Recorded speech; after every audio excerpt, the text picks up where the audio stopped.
ಅಮ್ಮ ಪ್ರತಿಯೊಬ್ಬರು ಪ್ರಯತ್ನವನ್ನು ಪಡುವುದು.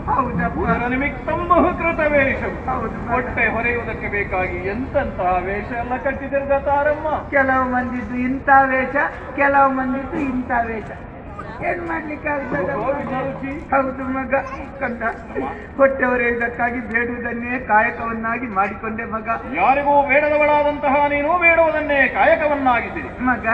ಹೀಗೆ ಇತ್ತೀಚೆಗೆ ಬೇಡ್ತಾ ಹೋಗುತ್ತಿರುವಾಗ ಸೋನಿತಾಪುರದಲ್ಲಿ ದಾರಿಗಳನ್ನು ಅರಸನಾಗಿ ಮೆರೆಯುತ್ತಾ ಇದ್ದಾನೆ ಅನ್ನೋದಕ್ಕೆ ನನಗೆ ಸಿಕ್ಕಿತಪ್ಪ. ಪಕ್ಕ ನನಗೆ ನೆನಪಿಗೆ ಬಂದದ್ದು ನಾನು ಸಾಕಿದ ಮಗು ಸಣ್ಣ ದಾರಿ ಗತಕಾಲದ ಜೀವನ ಚರಿತ್ರೆಯು ಸ್ತುತಿಪಟಲದಲ್ಲಿ ಹಾದು ಹೋಯಿತು. ನೀನೇ ಆಗಿರಬಹುದು ಅನ್ನೋ ನಿರೀಕ್ಷೆಯಿಂದ ನಿನ್ನನ್ನು ಕಾಣಬೇಕು ಓಡೋಡಿ ಬರುವ ನಿರ್ಧಾರ ಮಾಡಿದೆ ಮಗ. ಹೇಗೂ ಇಲ್ಲಿಗೆ ಬರ್ತಾ ಇದ್ದೇನೆ. ಮತ್ತೆ ನಮ್ಮ ತಟ್ಟೆಯೊಂದು ಯಾವಾಗಲೂ ಖಾಲಿ ಇರ್ತದೆ, ತುಂಬಿದ್ರೆ ಜೋಳಿಗೆ ಇರ್ತದೆ. ಮತ್ತೆ ಬೇಡುವುದೊಂದು ನಮ್ಮ ಜನ್ಮ ಸಿದ್ಧ ಹಕ್ಕಲ್ವಾ ಮಗನೇ? ಬೇಡುವುದೊಂದು ಜನ್ಮ ಸಿದ್ಧ ಹಕ್ಕಲ್ವಾ ಮಗನೇ? ಬೇಡುವುದು ಜನ್ಮ ಸಿದ್ಧ ಹಕ್ಕು. ನಿನ್ನದ್ದು ಹೇಳು, ನನ್ನನ್ನು ಹೇಳಬೇಡ. ಜೊತೆಯಲ್ಲಿ ಸೇರಿಸಿಕೊಂಡು ನಾಡಿನ ದೊರೆ ಜನ್ಮ ಸಿದ್ಧ ಹಕ್ಕು. ಯಾರು ಕೈ ಇಟ್ಟರು ನೀರು ಬರ್ತದೆ, ಯಾರು ಕೈ ಇಟ್ಟರು ನೀರು ಬರ್ತದೆ. ಹೌದಾ? ನೀವು ಕೈ ಹಿಡಿಯುವಲ್ಲಿ ಮತ್ತೆ ನಾವು ಹೋಗಿ ಹೀಗೆ ಕೈ ಹಿಡಿಯುವಾಗ ಹೀಗೆ ಶಾಖ ಹೊಡಿಲಿಕ್ಕಿಲ್ಲಲ್ಲ? ಶಾಖ ಹೊಡಿಲಿಕ್ಕಿಲ್ಲ. ಏನಾಗುವುದಿಲ್ಲ, ವ್ಯವಸ್ಥೆ ಮಾಡ್ತೇನೆ, ಸ್ನಾನ ಮಾಡ್ತೇನೆ. ಆಮೇಲೆ ಅಲ್ಲಿ ಜಗಲಿಯಲ್ಲಿ ಸ್ವಲ್ಪ ಮಲಗುತ್ತೇನೆ. ನೀನು ಬಂದ ಮೇಲೆ ಎಲೆ ಅಡಿಕೆ ಹಾಕುತ್ತಾ ಮಾತಾಡುವ ಮಗ. ಸವಿತಾಂಬೂಲದ ಚರ್ವಣ. ಆಯ್ತಪ್ಪ, ನೀನು ಹೋಗಿ ನೀರಲ್ಲಿ ಮುಳುಗ. ಆಯ್ತಾ? ಹೋಗು. ಏನು ನಾನು ಮುಳುಗಿ ಸಾಯ್ಬೇಕು ಅಂತ ಹೇಳುವುದನ್ನ?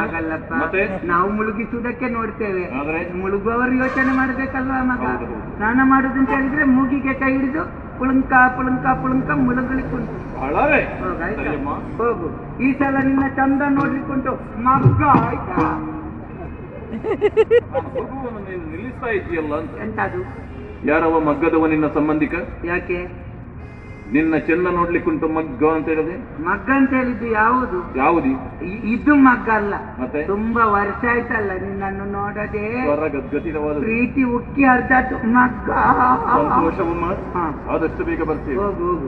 ಎಷ್ಟು ಮಾತಾಡ್ತಿದ್ದೀನಿ ಒಮ್ಮೆ ಹೋಗ.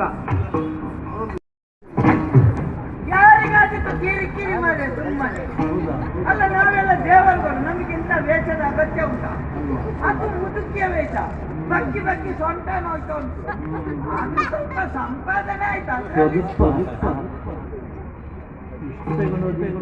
ಎಷ್ಟು ತಕೊಂಡೋದ್ರು ಯಾರಿಗೆ ಸ್ವಾಮಿ?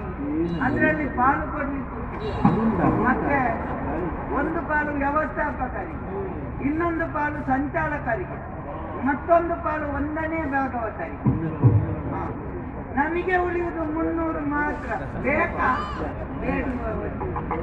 ಅಲ್ಲ, ನಾನು ಇವರ ಬಗ್ಗೆ ಇವರೆಲ್ಲ ಹೋದವನ ಬಗ್ಗೆ. ಈಗಿನ ಪರಿಸ್ಥಿತಿ ಹೇಗುಂಟು? ಇಂಥವರ ಮಗ ಇವು ಅಂತ ಗೊತ್ತಿದ್ರು ಕೂಡ ನಾವು ಒಪ್ಪಬೇಕಾದ್ರೆ ಆಧಾರ್ ಕೇಳ್ತಾರೆ. ಆಧಾರ್ ಕೇಳ್ತಾರೆ. ಅಂಥದ್ರಲ್ಲಿ ನಿನ್ನ ತಾಯಿ ನಾನು ಕೇಳಿದ ತಕ್ಷಣ ಒಪ್ಪಿಕೊಂಡ ಮಗ. ಈ ರಕ್ಕಚರಿಗೆಲ್ಲ ದೇಹ ಬೆಳೆದು ಬಿಟ್ರೆ ಬುದ್ಧಿ ಬೆಳಿಲಿಕ್ಕೆ ಇಲ್ಲ. ಅಲ್ಲ, ಇವ ಸಾಯಿಲಿ, ಅವನ ವಿಷಯ ಬಿಡುವ. ಮನೆಗೆ ಹೋಗು, ಹೆಂಡತಿ ಇದ್ದಾಳೆ ಅಂತ ಹೇಳಿದ್ದಾರೆ.